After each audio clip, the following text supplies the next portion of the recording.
Kita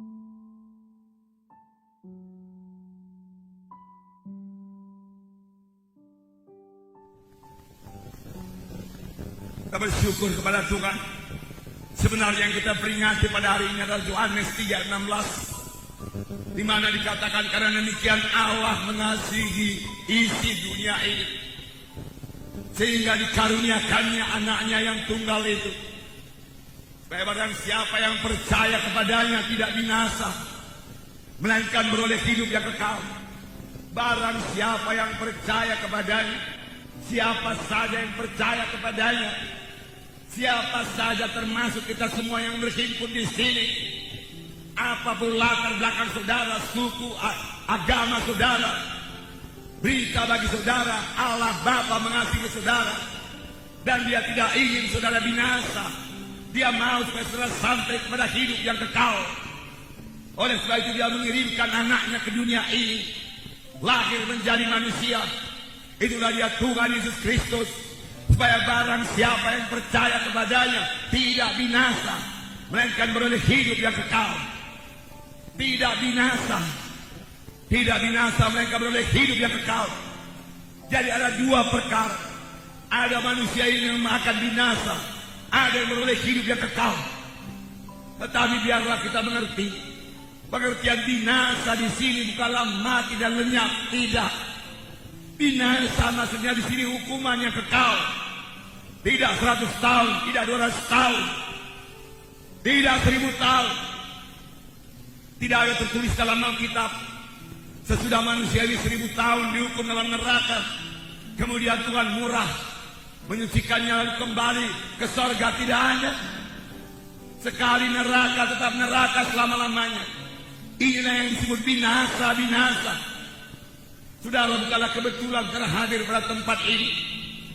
Janganlah seorang pun masuk ke tempat kebinasaan tersebut, yaitu neraka yang kekal. Percaya atau tidak percaya, neraka ada. Sudah ada. Bahkan sudah banyak orang ke neraka. Jangan ditambahi lagi. Rebut jiwa-jiwa. Bawa dia ke sorga. Bawa dia ke sorga. Tapi di samping neraka ada sorga yang kekal. Sorga selama-lamanya, selama-lamanya. Selama-lamanya senang. Di sorga tidak ada kebinasaan. Di sorga tidak ada penyakit, tidak ada kesusahan, tidak ada setan. Tuhan menyediakan sorga bagi saudara. Tuhan menyediakan sorga bagi kita sekalian yang berhimpun di sini. Dan Tuhan mengendaki semua kita memiliki hidup yang kekal. Amin. Karena firman Tuhan berkata, tidaklah ia gemar seorang pun binasa, tetapi supaya sekaliannya sampai kepada pertobatan. Tuhan tidak suka seorang pun ke neraka. Neraka diciptakan bukan untuk tempat manusia. Neraka diciptakan untuk tempat setan. Tetapi pengikut-pengikut setan, orang-orang berdosa yang tidak mau bertobat, yang cinta kepada dosanya, yang cinta kepada kegelapan, yang cinta kepada kuasa-kuasa kegelapan, tidak akan mewarisi hidup yang kekal, tapi beroleh hukuman yang kekal. Jadi yang kita peringati pada hari ini, Yohanes 3:16 digenapkan Tuhan. Firman Tuhan berkata, sebagai anak-anak Tuhan bahkan kita harus mengetahui dengan pasti apakah kita sudah selamat atau belum, apakah kita sudah lahir baru atau belum. Dan kita harus mengetahui dengan pasti kalau kita mati kemana. Kalau kita mati sebagai anak-anak Tuhan, firman Tuhan berkata kita ke sorga, di bawah Allah bersama-sama dengan Dia.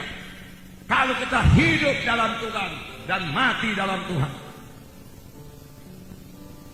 1 Tesalonika berkata mengenai orang yang mati, janganlah kamu bodoh, biarlah kamu mengetahui semua orang yang mati dalam Tuhan di bawah Allah besertanya. Keselamatan ditentukan oleh hubungan pribadi kita dengan Yesus. Keselamatan jiwa, keampunan dosa, lahir baru, hidup yang kekal, semua itu sejalan, bukan ditentukan oleh pencatatan nama di gereja.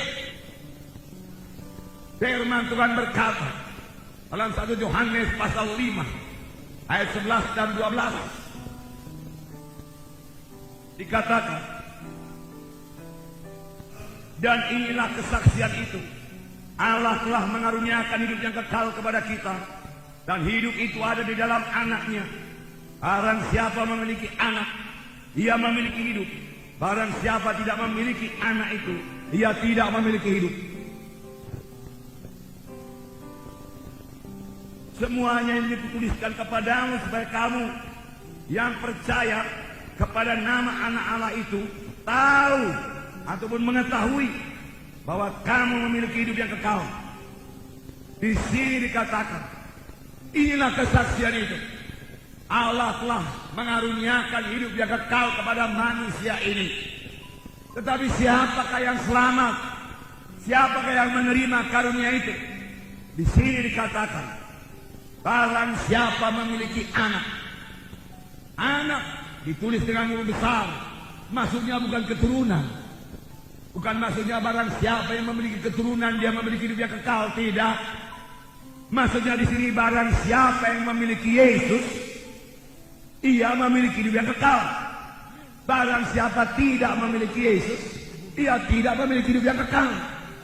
Rasul Yohanes berkata, supaya kamu mengetahui bahwa kamu sudah beroleh hidup yang kekal, yaitu kamu yang percaya kepada nama anak Allah Yesus Kristus. Supaya kamu mengetahui. Sidang pertama, semua mengetahui dengan pasti bahwasanya dia beroleh hidup yang kekal. Itu sebabnya kepada sidang pertama, mati martir tidak menjadi persoalan. Dia tahu kalau dia mati martir, itulah dia berjumpa dengan Tuhan dan Juru Selamat. Kehidupannya tidak akan berhenti. Kehidupan saudara juga tidak akan berhenti.